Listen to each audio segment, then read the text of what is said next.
Hi folks, this is Karim Rao from IT Visualizer channel. We will continue our lab, the Red Alert Labs, the video number 111.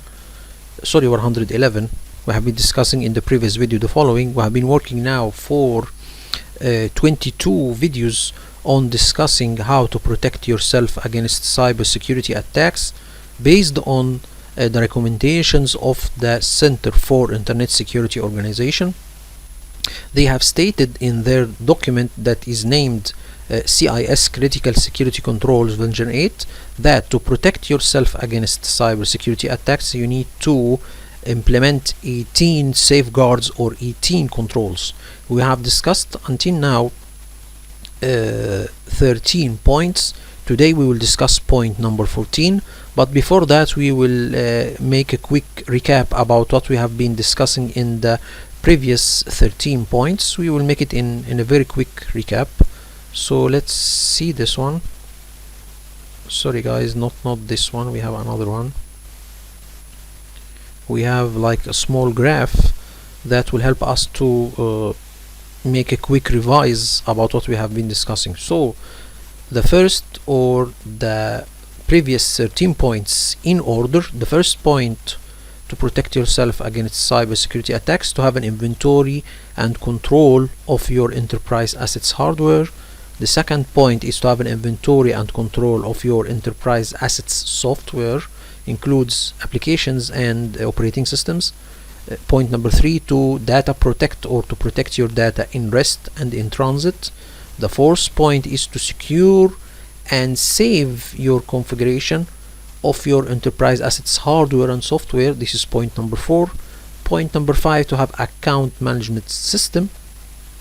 The sixth point is to have a system to access control or to have a management to your access to your different resources, which is named access control management system. You need to have a good access control management system to your resources, okay, within your network. Okay, the 7 points is to have continuous vulnerability management, to have a system to continuously scan for vulnerabilities, fix vulnerabilities and document vulnerabilities.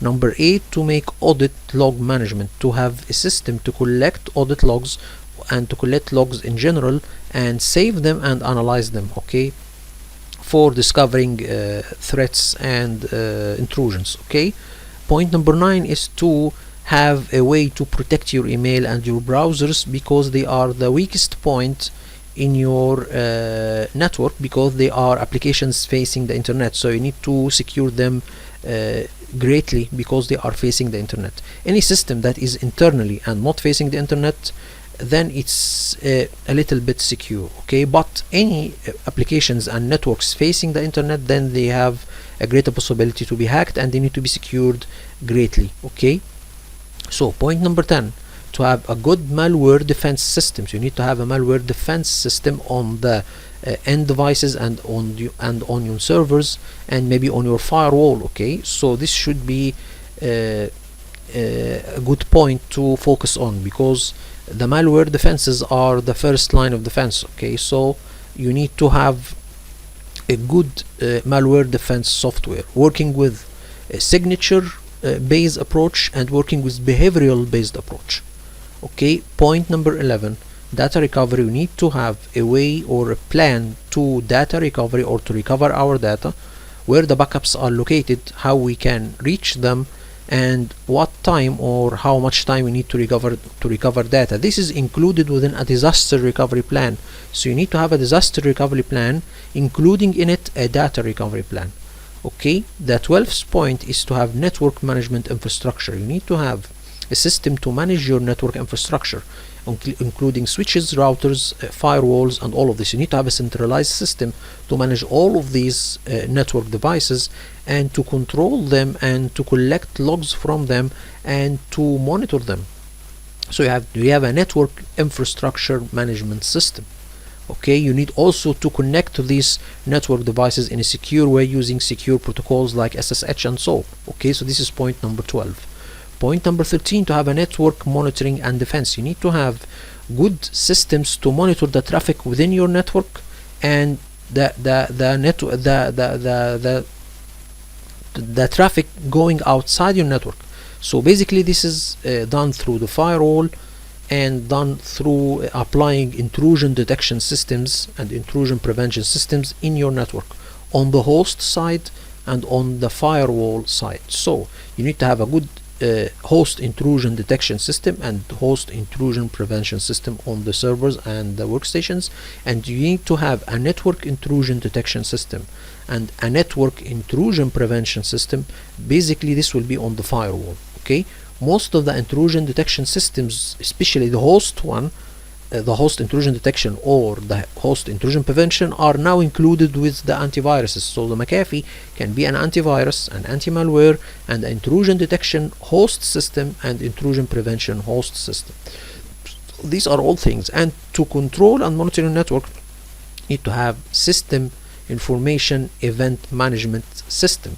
Okay, this system will collect the logs, analyze the logs using an artificial intelligence system, and then it will alert the administrators for any suspicious activity. So this is the 13th point we have been or these are the 13 points we have been talking about in the previous 22 videos. If you need more details, please refer to my previous videos. They are now 22. Now the fourth or the 14th point we will talk about today is security awareness and skills training. Okay, so let's see a little bit of a brief about this point from our CIS controls online. So let's go there and see. Let's go further. So I think we can go here further. So point number 14. Here goes security awareness and skills training. So let's see a little bit of a brief about it. So what does he say here? Establish and maintain a security awareness program to influence behavior among the workforce to be security conscious and properly skilled to reduce cybersecurity risks to the enterprise. So you can implement good security controls to secure your network, implement firewalls, implement security recommendations by the Department of Defense of the United States or famous organizations, implement good firewalls, good antiviruses or malware system, a good data protection system, good data recovery system, a disaster recovery plan. All of these can help you to protect your data, but the most important element in this plan or in this security implementation plan is the human element. So all of these doesn't do any good unless your workforce is educated about security issues. So for example, maybe you are having a good firewall, a good security system, but an email sent to a user with a suspicious link, and the user is not aware that he should not open suspicious links. When he open it, then all of your security measures will be blown away. Okay, so or will not be as good, or it's not to be not good. Okay, or it will not do anything because he opened a suspicious link and it will be infected, or your network will be infected. So the user should be aware of the hackers' ways to hack your network by sending suspicious emails, by having social engineering mechanism, by stealing passwords or stealing handheld devices or laptops. Okay, so the user should be educated about how he should protect his devices, work devices like laptops and mobile phones, not to give his password to anyone, not to type his password in front of an unknown user. All of these are security awareness programs. You need to have a way to educate your workforce about security issues. Maybe, for example, sending emails by security awareness posters. Okay, for example, every week or every month, sending emails to the users, making training sessions maybe every month or every quarter to educate the users about different security or hacking methods. Okay, and every department should be educated. So financial team should be educated that they should not leak certain data or financial data, and need to be aware not to open Excel sheets, for example, that are suspicious, or not to open Excel sheets with macros, for example. Every department should have a security awareness program, education or training. Okay, all of your team should have a security awareness program, training in general, and every department should have a specific security awareness training for them and for their activity. Okay, this should be done. The human element is the most important element within this organization or within the security system that you are applying. Okay, you need to educate the users what they should do. If a user find, for example, that some Windows updates are not applied to his laptop for a long time, then he should inform the IT. If, for example, I have one of my reservation teams, if a suspicious mail was sent to one of my team, then he can talk to me directly, or he can be skeptical and talk to me. You need to educate the user to do this, and actually this was done in my organization. The reservation team was very well educated, and the reservation agent can, from the email shape or the content of the email, he can know if this is a suspicious mail or not. Okay, this was done the hard way. They have been educated, and I have given them training, and they have been infected once or twice, but they now know what is a suspicious mail and what is not a suspicious mail. So for example, if you are reserving a room and you are sending an email to the reservation agent telling him that my reservation details are attached in an Excel sheet, so this is not logic. He can put the reservation details within the body of the email, not to be sent in an Excel sheet. Okay, so this is one of the things to take care. For example, sending emails from suspicious or unknown users, then also should be educating the users about this. So you need to have a good security awareness training programs. There is a lot actually in this documentation. The CIS gives you a lot of links to different education systems. For example, this NIST Info Awareness Training, National Cybersecurity Center, EDU COS, okay, National Cybersecurity Alliance, SANS. All of these are links for trainings, and I will show you all in the end of the lab. In the end of the video, I will show you some PDFs that are done by IT personnel to teach their users about security awareness, or teach them about cybersecurity awareness. Okay, this is done, and this is there is a lot of posters, a lot of PDFs, and a lot of documentations about how to teach users security awareness, or to give them training in security awareness. So let's see what the CIS says about this control. Okay, so they are saying that you need to establish and maintain a security awareness program. Establish and maintain a security awareness program. The purpose of the security awareness program is to educate the enterprise workforce on how to interact with enterprise assets and data in a secure manner. So they need to have, or to be taught, how they can access data in a secure way, to access enterprise assets in a secure way. Okay, so not to access data, for example, or send data in a public network. Okay, not to send data or important data in a public network. For this is one of the things. Conduct training and at the higher and at minimum annually. So you need to have a training annually. I think this is good. Maybe quarter is good to have quarter training.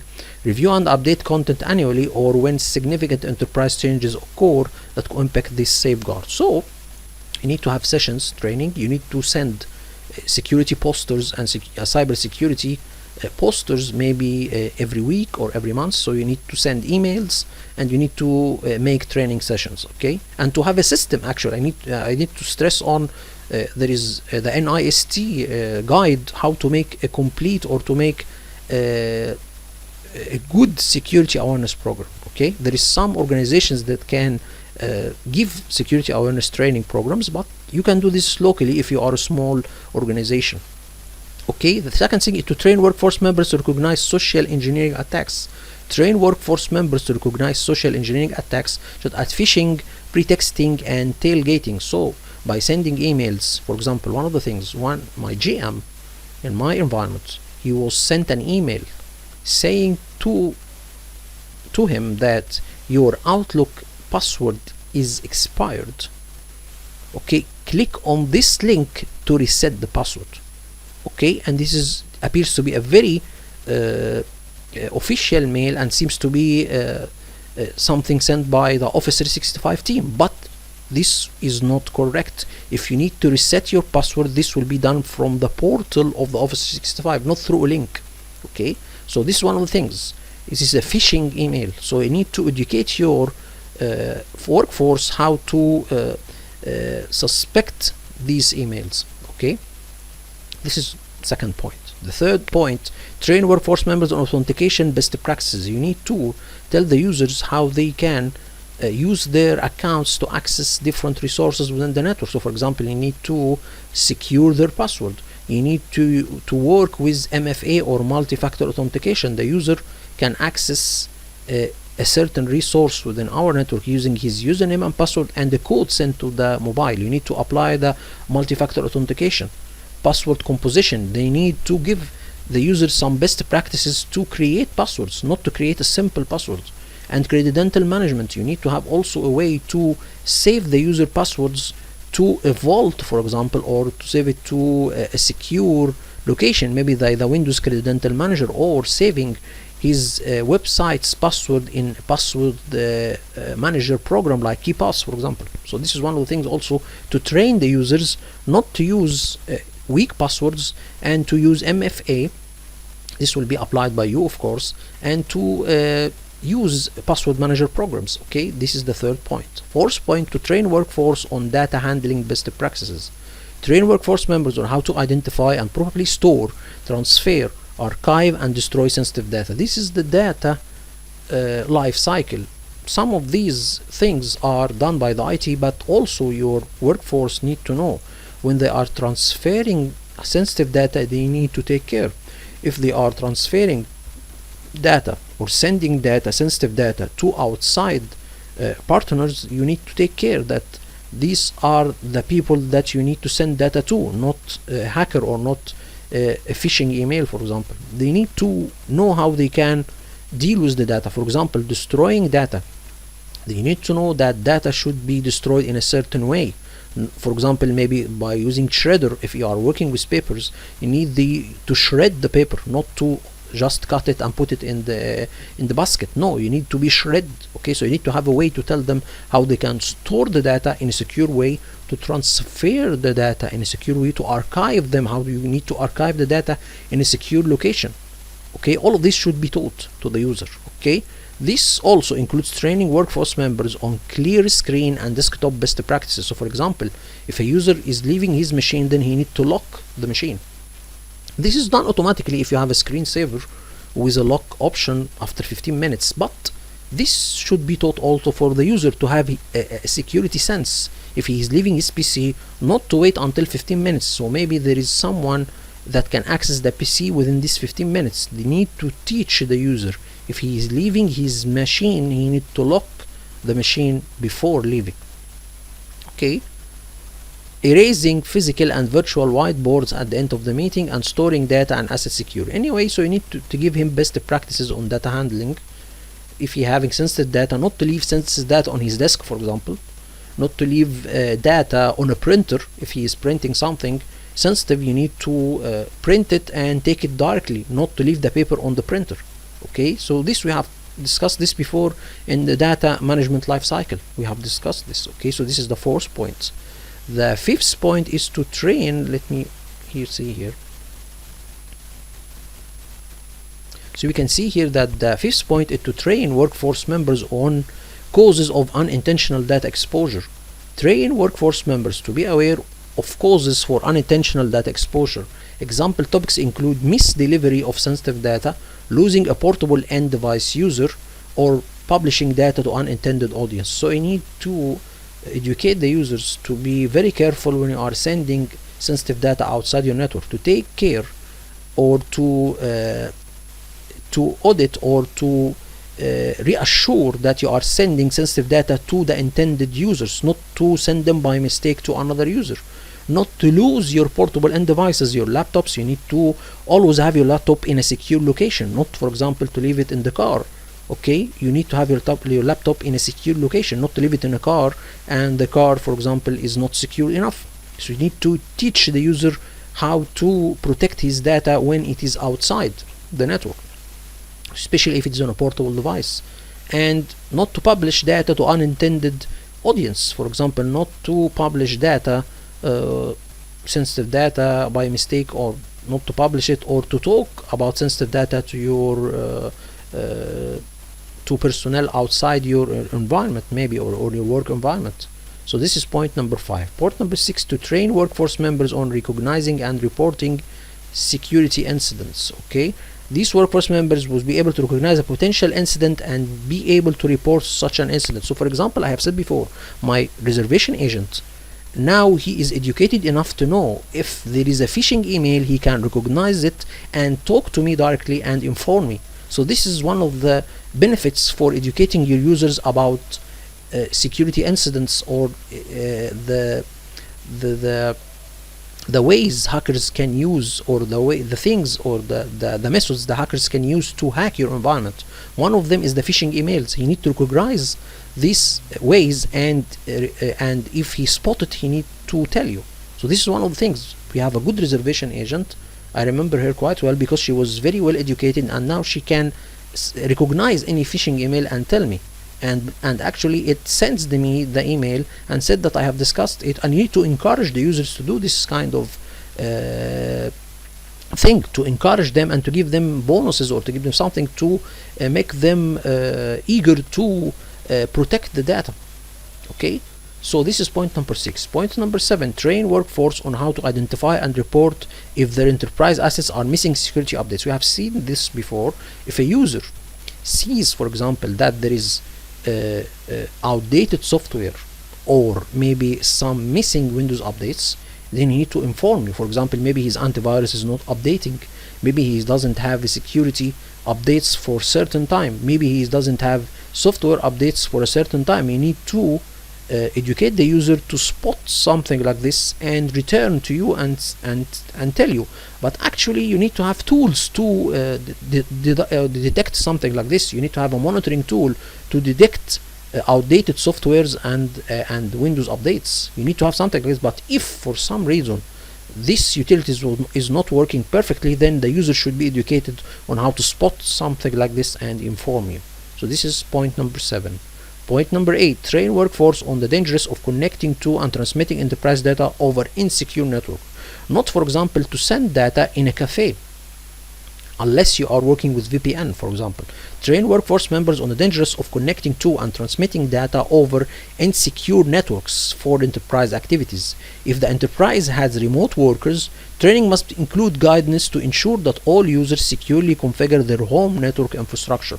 So he's working for a cafe, then you need to use a VPN. If you're working from home, you need to secure his DSL router or something like this. You need to have, or two, by the help of the IT, to secure his home network infrastructure. Okay, to secure the laptop.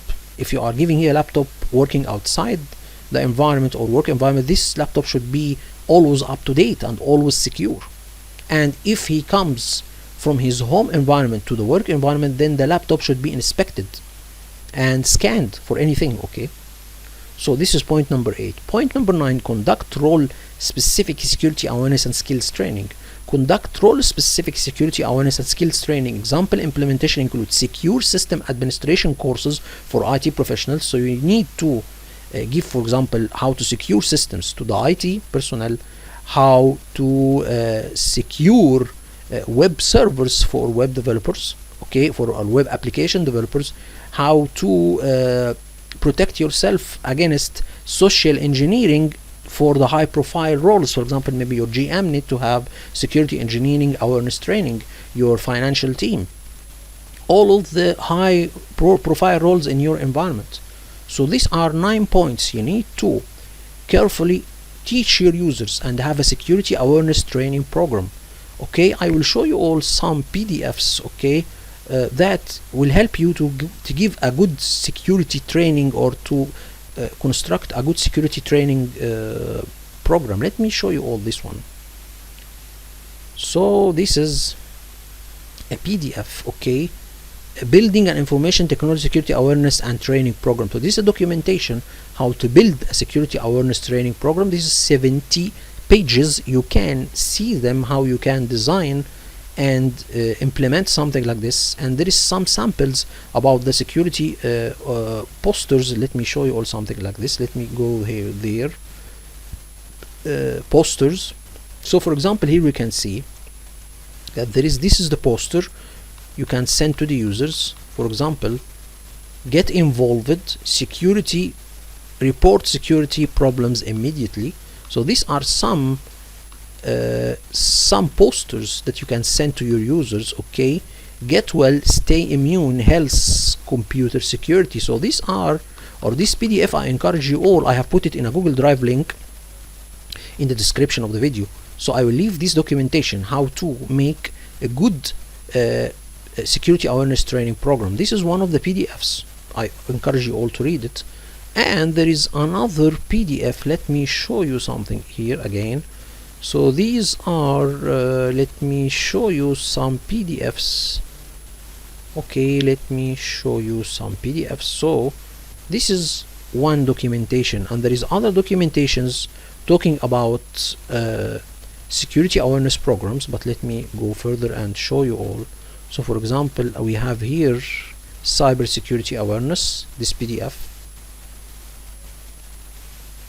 So this is done by Chief of the Information Technology Officer in the U.S. Department of Health and Human Resources in the United States. Okay, this was in 2016. This course is designed to help Department of Health and Human Resources to protect information system sensitive data. So we can see here, these are course objectives, course information. This is the IT, and there is some lessons here, key concepts, threats and vulnerabilities, security controls, what is sensitive data, knowledge check. So these are all, this you can use this training to educate your users in a session or something. This is one PDF. And let me show you another PDF or another thing, one also of the documentations, hook security awareness. Let me show you also this one. So this is also done by a certain organization. I don't know which organization exactly. So this is hook security. Okay, what is security awareness? Some documentation or some things you can teach your users about security awareness. So you can use these things, okay, as sessions or training sessions. Let me also show you another or let me close this one just a moment. So another thing also, one of the things or one of the PDFs that I have seen, okay, let me show you all. I have showed you NIST. Then we need to see security awareness course. Let me show this one also. So this is also done, I think, by another organization. So this is also some topics, cybersecurity. Okay, so these are all documentations, or there is, for example, what is a malware, untrusted wireless, or how cybercrime common threats, for example, malware, untrusted wireless points, hotels, cafe, shops, botnets, keylogging. So this is some trainings or some sessions you can give to the users, prevention, how to use it. And there is some websites, let me see all that you can, through it you can get some security posters, awareness posters, and you can send them to the users. So let me show you all this this website that contains free cybersecurity awareness awareness posters. So let me go further here. Let me go further. So I don't know why it's not working. Okay, just a moment. Again, just a moment. So here we can see Center for Development. This is a website called, let me show you all, Center for Development of Security Excellence, Defense Counterintelligence and Security Agency. This is some posters. Okay, for example, keep calm and call your ISP, cloud computing, internet security. So we can see, for example, this PDF, for example, here, not internet security. Let's see if we have something here. Think before you download. For example, this, if you are loading suspicious links, I think, let me see, or let me see this one. It will be downloaded, but we can wait for a moment. So I think here it is. Okay, before you download any apps from unsupported sites, so here this is a good PDF, okay, or a good poster. Protect connected, stay strong. For example, here this is another strong password to educate the user to have a strong password policy. Okay, make your password strong. Protect yourself or colleagues, your customers and your employer by using a strong password. So you can use these things. Okay, you can download it, share it, or print it and put it in your office or send it to the users. So again, the point number 14 is to have a security awareness program. The most important element in the security system that you are applying in your network is the human elements. You need to educate them very well, because if the human element is not educated enough, none of your security measures will do anything in securing you. Hope this has been in front of you all, and thank you all for viewing. Thank you so much.